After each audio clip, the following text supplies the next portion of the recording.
কানে হাত দিয়ে দেখেন কানটা আছে কি না আছে। যদি না থাকে তখন না হয় দৌড়বেন, কথা বলেন না। সেই ইসলাম মুরিদ মজবুত জামানার মুজাদ্দিদ আমার আব্বার দাদা হুজুর পীর রহমাতুল্লাহ আলাইহি এই আল্লাহ দ্বীন ইসলাম শরীরকে কায়েম করার জন্য নিজের গায়ের খুনকে পানি করে দিয়েছে। আজমির শরীফে গিয়েছেন খাজা বাবার দরবারে। খাজা বাবার দরবার তো সেখানে মুসলমান অমুসলমান সবাই হাজির মাসাল্লাহ, যে যা পাচ্ছে করছে। মুসলমান গুলো কি করে উল্টো পাল্টা কাজ করে। আমার আপনার মুজাদ্দিদে জামান দাদা হুজুরকে রহমতুল্লাহ আলাইহি খাজা বাবার দরবারে গেছেন, কিচ্ছু বলেন না, চুপ করে আছে। কিচ্ছু বলেন না, চুপ করে আছে। এমন সময়তে খাজা বাবা হুজুরের সাথে দিদার হয়ে যায়।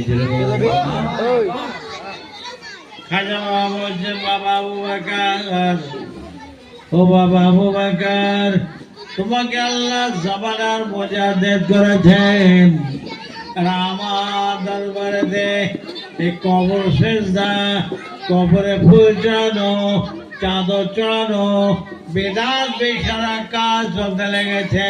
তুমি চুপ করে আছে কেন বাবা, কিছু বলো না কেন? খাজা মহারাজ যখন অর্ডার পেয়ে গিয়েছেন আমার আব্বার দাদা হুজুর রহমতুল্লাহ আলাইহি, তিনি তখন ওয়াজ শুরু করেছেন। ওয়াজ করতে করতে বলছেন, কবরে ফুল চড়ানো, চাদর চড়ানো, সেজদা করা জায়েজ হারাম, শিরক বিদআত। বিহারি মার্কা মানুষ, উত্তরপ্রদেশ মার্কা মানুষ, রাজস্থানী মানুষ, মিজাজি মানুষ তখন বলতে লেগেছে, বাঙ্গাল কা মৌলানা ক্যা বকতা হ্যায়। বাংলার মৌলী সাহেব কি বলতে লেগেছে? আমার আপনার মুজাদ্দিদে জামান দাদা হুজুর পীর রহমাতুল্লাহ আলাইহি তখন বলতে লেগেছেন, तुम लोग सुनना चाहते हो या देखना मांगते हो?